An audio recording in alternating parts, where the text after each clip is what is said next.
Vous êtes à l'abreuvoir de l'actualité à toutes et à tous. Bonsoir, bienvenue. Les titres du journal. Amélioration du système d'atterrissage des vols en Guinée. Un nouveau matériel est installé à l'aéroport international Ahmed Sékou Touré. Il remplace l'ancien dispositif vieux de plus de 16 ans. Capitalisation des acquis du projet PAPAP, appui au perfectionnement de l'administration publique. La fin est prévue dans quelques jours. Un 5e et dernier comité de pilotage vient de se tenir. On note plusieurs recommandations. Recensement biométrique. Les cadres des institutions d'enseignement supérieur sensibilisent. Ils étaient à l'école supérieure du tourisme et de l'hôtellerie. La campagne s'est poursuivie dans les quartiers. C'est tout pour le sommaire.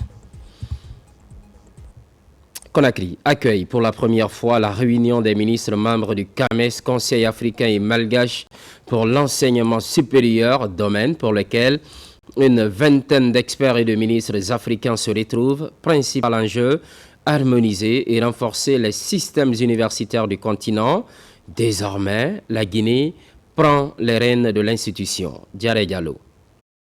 Après 5 jours de travaux intenses dans le cadre de la 42e session ordinaire du Conseil des ministres du CAMES, les rideaux sont tombés à Conakry. Cette rencontre ministérielle a permis de valider les principales propositions inscrites à l'ordre du jour et d'adopter plusieurs résolutions majeures pour l'avenir de l'enseignement supérieur africain. Les décisions suivantes ont été adoptées. Décision numéro 001 portant modification du code d'éthique et de déontologie du Conseil africain et malgache pour l'enseignement supérieur. Décision numéro 002 portant adoption de la charte d'utilisation du label CAMES. Décision numéro 003 portant prise en charge des frais relatifs à l'examen des demandes d'adhésion des institutions privées d'enseignement supérieur au CAMES. Décision numéro 004 portant approbation de la liste des diplômes reconnus et ou admis en équivalence par la 39e session du programme reconnaissance et équivalence des diplômes PRED. Décision numéro 006 portant adoption des langues de travail du CAMES. Décision numéro 007 relative à la soumission à l'accréditation du CAMES des offres de formation des institutions public d'enseignement supérieur et de recherche. Sur proposition de ses pairs, Alpha Bakar Bari a été désigné président du Conseil des ministres du CAMES pour l'exercice 2025-2026. Il succède ainsi à professeur Delphine Edith Emmanuel, ministre de l'Enseignement supérieur de la République du Congo. Avec cette présidence, la Guinée inscrit son action dans la continuité de l'héritage panafricain du CAMES, tout en ouvrant une nouvelle ère de coopération stratégique en faveur d'un enseignement supérieur africain axé sur l'excellence, l'autonomie scientifique et l'innovation. Nous avons, durant cette année, pu nous prononcer sur bon nombre de questions déterminantes pour l'évolution de nos systèmes d'enseignement supérieur au niveau africain. Et cette session nous a donc permis de faire le bilan de l'ensemble de nos activités, mais aussi de dégager un certain nombre de perspectives qui seront mises en œuvre par mon très cher collègue, Monsieur le ministre de l'Enseignement supérieur, de la recherche scientifique et de l'innovation de Guinée. Il va donc avoir la responsabilité durant cette année de poursuivre l'œuvre qui a commencé il y a de cela 57 ans. Je mesure la responsabilité qu'implique cette décision qui nous honore, mon pays, nos hautes autorités et moi-même. Avec le soutien des hautes autorités guinéennes et la franche collaboration des ministres de notre espace, je n'ai aucun doute que l'énergie et la clairvoyance nécessaires pour assurer le leadership dans la mise en œuvre des décisions et recommandations issues de notre 42e session ne me manqueront pas. Durant son mandat à la tête du Conseil des ministres du CAMES, Alpha Bakar Bari entend renforcer la coopération Sud-Sud, promouvoir la digitalisation des pratiques pédagogiques et encourager la mutualisation des ressources humaines entre les pays membres. Sécurité aéroportuaire, la Guinée révolutionne son système d'atterrissage des vols à l'aéroport international Ahmed Sékou Touré de Conakry. Un nouvel équipement est installé. Il remplace l'ancien dispositif obsolète il y a plus de 16 ans. C'est le résultat des réformes engagées par l'agence de navigation aérienne. Mohamed De Camara. La sécurité à l'atterrissage des avions, une des priorités à l'aéroport international Ahmed Sékou Touré de Conakry. Des équipements de dernière génération installés aux extrémités de la piste sont lancés. Ils remplacent ainsi des dispositifs devenus obsolètes. C'est un engagement des autorités aéroportuaires à travers l'agence de navigation aérienne ANA. Un équipement que nous venons d'acquérir, installer, et ça s'appelle l'ILS. L'ILS, c'est Instrument Landing System. C'est un équipement qui aide à préciser l'atterrissage des aéronefs. Donc c'est un équipement important pour la sécurité des vols. La navigation aérienne est incontournable pour la bonne marche d'un aéroport, une ambition que les responsables du ministère des Transports comptent matérialiser pour améliorer la compétitivité de la plateforme aéroportuaire. Aujourd'hui, c'est un immense plaisir déjà d'être ici avec lui et toute son équipe pour constater de visu effectivement le remplacement de cet équipement qui était devenu obsolète depuis disons maintenant 16 ans et aujourd'hui qui ne répondait plus, je dirais, aux normes de l'aviation. Vous savez, nous sommes dans un domaine où les normes évoluent constamment, régulièrement et où la sécurité fait figure quand même, je dirais, de sacerdoce. Et donc je suis très heureux, en tout cas l'effet que ça fait à moi, c'est que d'autant plus que le remplacement de cet équipement vétuste a été fait sur fonds propres de l'ANA. Donc pour dire encore une fois, merci à la gouvernance actuelle du CNRD et du président, le général Mamadi Doumbouya, qui a permis justement que des dispositions soient prises de manière efficace. La mise à jour de ces équipements de navigation s'avère primordiale, une véritable révolution dans le secteur de la navigation aérienne, conformément aux exigences de l'Organisation de l'aviation civile internationale. Entre la Guinée et l'Italie, un autre domaine de coopération est privilégié. Il s'agit de l'agriculture, mais tout en investissant, le café, cacao, mangue et ananas retiennent les attentions. Le Gita Expo donne naissance à un partenariat. Il est axé sur la mise en relation entre les acteurs nationaux et les opérateurs économiques italiens. Karim Kamara. Ils sont des opérateurs économiques italiens. Leur présence en Guinée ouvre une nouvelle brèche dans la promotion des filières agricoles guinéennes à fort potentiel d'exportation. Ceci se manifeste d'abord par une journée dénommée Guinée Italia Expo, GITA. Ici, il est question de créer un cadre d'échange et de mise en relation entre les acteurs clés des filières cacao, mangue et ananas de Guinée et cette délégation italienne. Nous avons déjà créé un lien, mais au-delà de cela, comme je vous l'ai dit, la coopération italienne même va financer un projet de développement du cacao en Guinée que nous allons faire ensemble avec les autres parties prenantes, c'est-à-dire le ministère de l'Agriculture, au sein duquel il y a beaucoup d'autres services impliqués. Le secteur privé italien et guinéen, ils ont pactisé ici. Il y a eu des commandes devant moi dans la salle. Et c'est pour cela qu'on fait toutes ces choses-là. C'est pour qu'il y ait des commandes.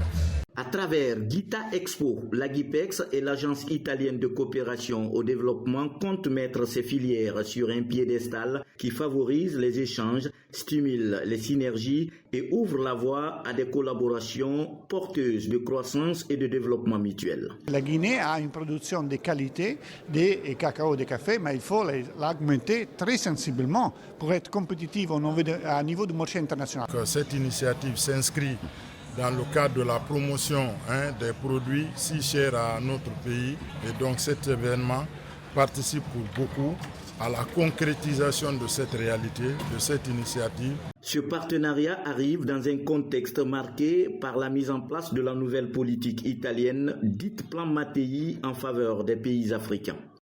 Je tiens à vous rassurer, aux opérateurs économiques qui sont là, qui ne seront pas déçus. Mais de notre côté, il faudrait bien qu'on cherche à changer un peu la donne, en ayant être très expéditif, surtout dans les produits. C'est très important.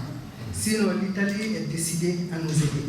Par-dessus tout, c'est la qualité de ces produits made in Guinée qui a favorisé la tenue de cette journée, au cours de laquelle il a été annoncé l'invitation de la Guinée à la prochaine exposition italienne des produits d'exportation prévue en 2026.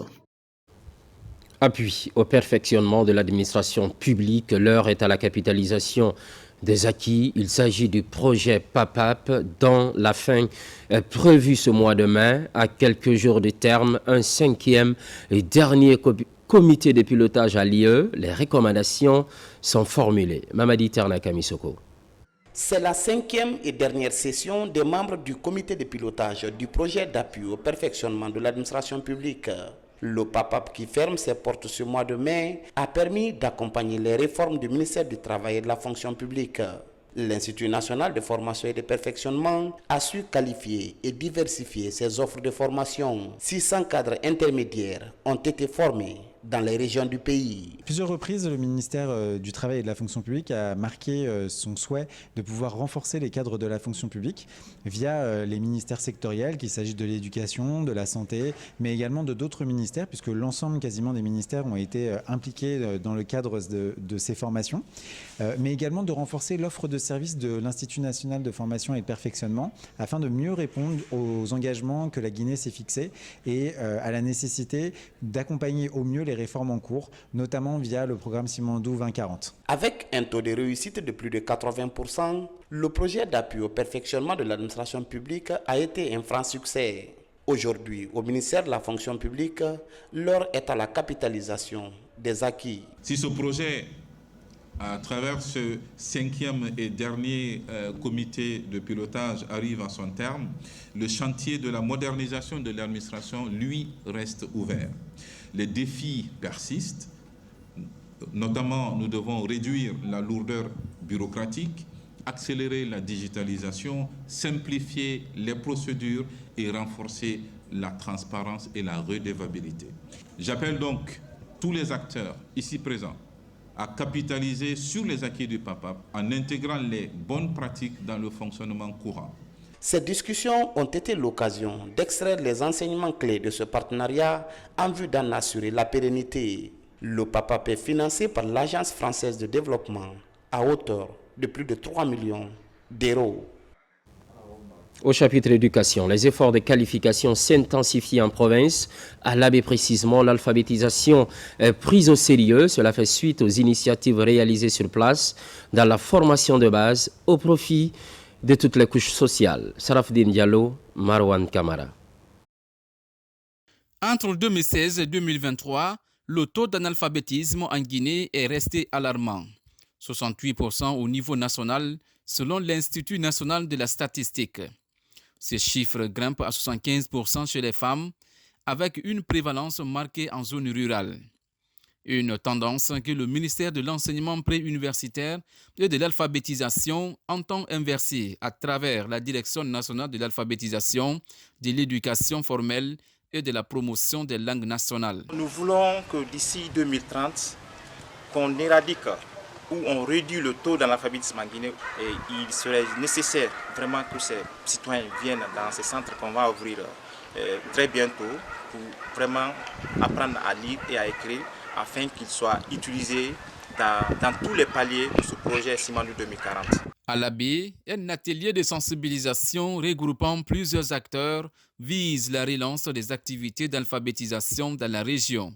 On ne peut que s'en réjouir, c'est un sentiment de satisfaction et nous sommes très contents. Nous voulons que ça aille dans ce sens pour toucher le maximum possible des gens qui ne sont pas alphabétisés à être alphabétisés.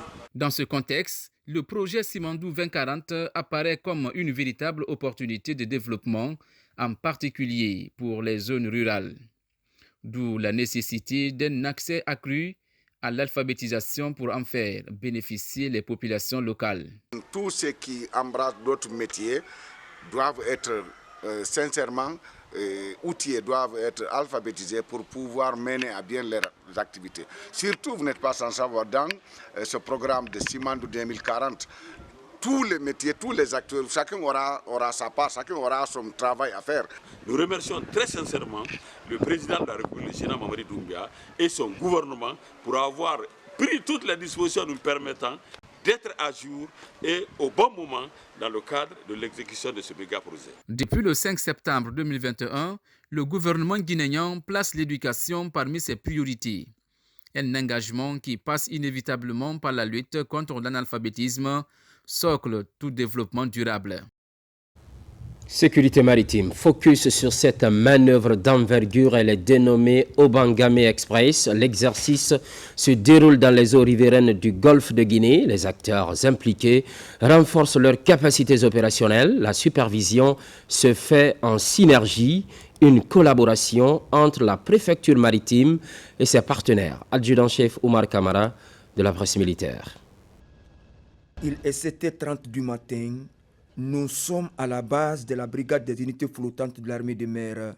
Les fusiliers marins, la gendarmerie maritime, la compagnie nautique du groupement de forces spéciales et la protection civile s'activent pour l'exercice Obangame Express, une manœuvre maritime sous-régionale qui s'étend sur plus de 3000 km allant de la Mauritanie à l'Angola dans le golfe de Guinée.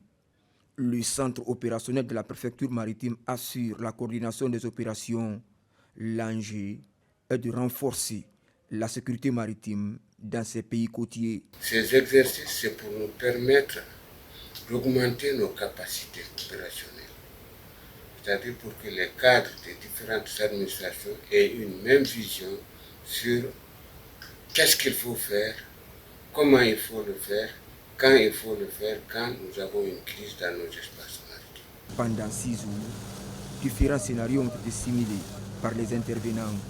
La piraterie maritime, le narcotrafic, le sauvetage en mer, la pollution maritime et la pêche illicite.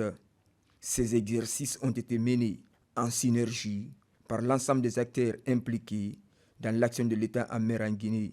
Aujourd'hui ou demain, quelle que soit la situation qui se posera en mer, nous serons en mesure d'intervenir de façon efficace. L'exercice au Bangame permet de se retrouver quand il y a une situation de crise, comment planifier pour gérer une crise maritime. Cette manœuvre grandeur nature illustre la montée en puissance des unités maritimes nationales. Elle démontre leur capacité à intervenir efficacement avec leurs propres moyens en réponse aux menaces en mer. C'est une synergie d'action. Ça nous a permis de nous mesurer, de comprendre notre capacité de réaction, notre opérationnalité et surtout l'échange d'informations et d'expérience. L'exercice Obangame Express est une excellente occasion de renforcer la coopération, de partager les renseignements et techniques permettant de faire face aux défis sécuritaires maritimes dans le golfe de Guinée. À présent, lutte contre le changement climatique. En plus des spécialistes, les hommes de médias aussi se dressent contre le phénomène. Ils sont autour de la table, objectif échanger afin de trouver des solutions efficaces contre la menace climatique. Moussa Bangoura. Kindia, la ville des agrumes, accueille les professionnels des médias venant de Conakry et de l'intérieur du pays. Ces journalistes de la presse publique et privée échangent sur le genre, l'entrepreneuriat vert et la conservation de la biodiversité. C'est pour fournir aux participants des connaissances et approches pratiques pour améliorer la couverture médiatique des sujets environnementaux. L'occasion est opportune de lancer un appel fraternel et un coup de cœur aux professionnels des médias à s'engager et à mener davantage d'actions en faveur de la promotion des droits des femmes et de la protection durable de notre environnement. Faire porter ce message par les journalistes et professionnels des médias nous rassure qu'il va arriver aux destinataires. Nous espérons que vous repartirez avec une meilleure compréhension des termes techniques pour renforcer la participation de toutes les couches sociales dans le processus de préservation de notre environnement. Ce rendez-vous de Kindia a été l'opportunité pour ces journalistes de passer à revue tous les contours liés à l'adaptation et à la résilience pour le changement de comportement afin de mieux faire face au dérèglement climatique. Les journalistes font partie des acteurs de changement majeurs qui sont écoutés. Et en fait, c'est carrément nous aider à maximiser, à intensifier la sensibilisation pour une prise de conscience sur ce phénomène. Nous avons appris beaucoup de choses sur l'environnement. Cela nous permettra de poursuivre déjà ce que nous faisons sur ces questions pour informer, pour sensibiliser, pour faire prendre conscience aux populations sur la richesse de notre patrimoine forestier, naturel et minier. Le projet NBS Forêt guinéenne du Centre d'études et de coopération internationale pilote les activités en partenariat avec le projet Femmes Pro Forêt de l'Union des producteurs agricoles pour le développement international. Administration du territoire, récente nomination de 56 hommes en uniforme au poste de sous-préfet. Pour relever ce défi, les promus sont à l'école. La session développe entre autres le management, la déontologie et la rédaction administrative. Amadou Touré. Suite à leur récente nomination au poste de sous-préfet dans les régions administratives du pays, 56 sous-préfets doivent suivre des modules de formation devant leur permettre la maîtrise des compétences dévolues aux autorités administratives qu'ils incarnent et celles des élus locaux d'une part et de l'autre, permettre à ces promus de pleinement jouer leur rôle d'appui conseil aux collectivités dans la préservation du patrimoine de l'État et la gestion des conflits. À la base. 4 modules seront déroulés pour renforcer les capacités des nouveaux sous-préfets de façon à mieux exercer leur rôle et responsabilités sur le terrain. Les modules portent sur la déontologie administrative, la déconcentration et la décentralisation, le management et le leadership et la rédaction administrative. C'est une initiative du ministère de l'administration du territoire et de la décentralisation à travers le Centre national de formation et de perfectionnement des cadres et élus locaux. Ces sous-préfets que nous avons aujourd'hui, c'est des sous-préfets qui ont été nommés juste le mois passé au nombre de 64. Et nous venons de faire en 2 groupes. Le premier groupe, c'est le centre de Kindia, où nous avons 30 sous-préfets avec des dames. C'est vrai, ils ont la base, parce que toute personne qui passe par l'armée, déjà il y a l'obligation, ils ont une base. Et le respect de la hiérarchie est maîtrisé par ces sous-préfets. Ici, c'est juste leur donner comment on doit se comporter au niveau de l'administration du territoire. Si on ne connaît pas nos prolongatifs, ça sera très compliqué pour nous à travailler. Mais déjà avec cette formation, nous pourrons savoir ce qu'il faut et jusqu'où aller dans nos différents services. À terme, ce sont 56 nouveaux sous-préfets repartis en 2 groupes de 28 éléments chacun entre les centres de Kindia pour les nouveaux sous-préfets des régions administratives de Labé, Boké et Kindia et le centre de Sérédou dans la préfecture de Massantan pour ceux des régions administratives de Farana, Kankan, Mamou et Zérékoré qui suivront les modules pendant 4 jours. Par ailleurs, recensement biométrique. Les femmes se dirigent vers les femmes. C'est la stratégie d'un nouveau collectif. La structure était à Lambagny et dans certains marchés de la capitale. Les avantages liés à l'enrôlement sont largement partagés. Mohamed Lamine Kamara. À l'image de plusieurs organisations non gouvernementales, le collectif de veille de la femme guinéenne contribue activement au développement socio-économique de la Guinée. Après plusieurs activités menées dans le cadre du respect des droits de la femme, la structure s'implique à nouveau dans la campagne de sensibilisation autour du programme national de recensement administratif à vocation d'état civil. Ici, à Lambagny, ce sont des groupements et associations de femmes qui se mobilisent. Le CEFEC a organisé cette campagne de sensibilisation sur l'importance du recensement administratif dans la commune urbaine de Lambagny pour 2 jours. Nous avons d'abord expliqué aux citoyens l'importance du recensement et le déroulement du recensement. Beaucoup de questions ont été posées par les citoyens. Nous avons pu répondre aux attentes. Le résultat attendu aujourd'hui est 100% des populations de la commune urbaine de Lambagny sont recensées. Depuis le lancement officiel du processus de recensement, nous sommes déjà dans la mobilisation à tous les niveaux. Et quand maintenant nous avons un autre mouvement qui vient nous renforcer, apporter les mêmes idéaux, on ne peut que se réjouir.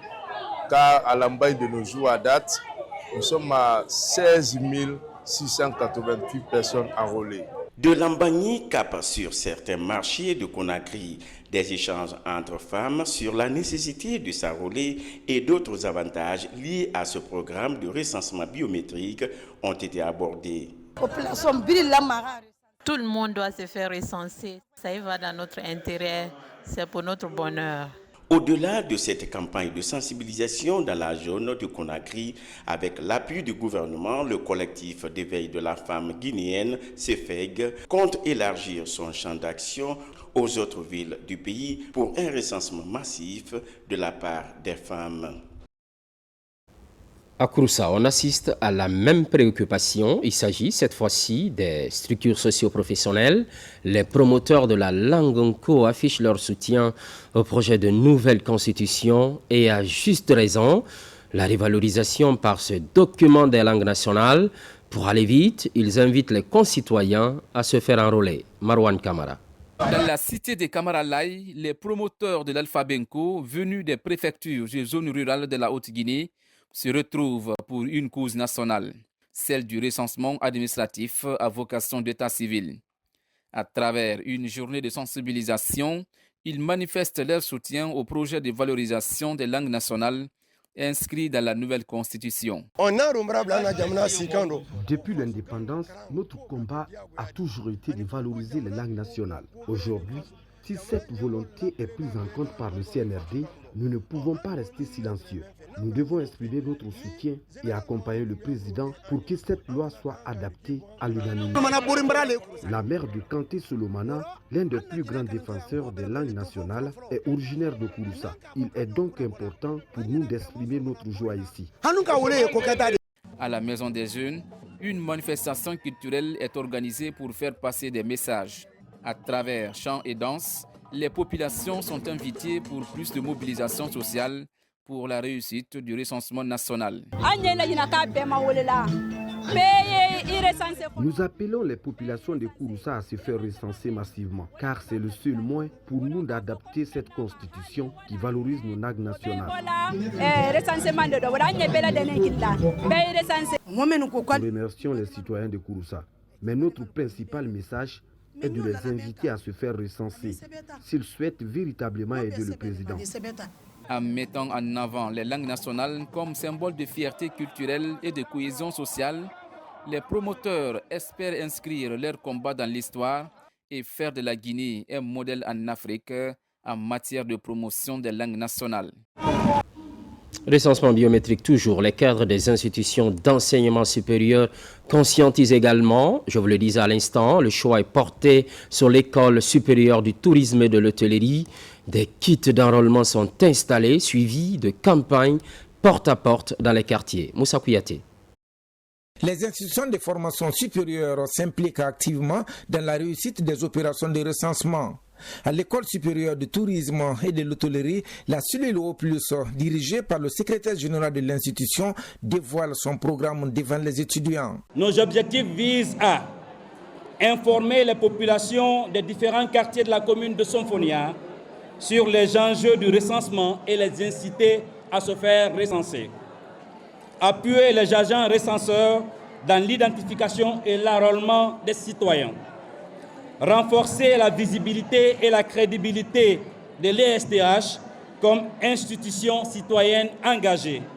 Et enfin, mobiliser toutes les forces vives autour de cette mission citoyenne. Plusieurs kits de recensement sont installés ici pour faciliter les opérations. L'idée, c'est aussi de rapprocher les agents recenseurs aux enseignants, aux étudiants et à tous les citoyens. Je conseillerais à tout un chacun, que tu sois petit ou grand, dès que tu as l'âge de 10 ans, de te recenser. Parce que déjà, quand tu te recenses, tu as déjà là ta voix qui compte.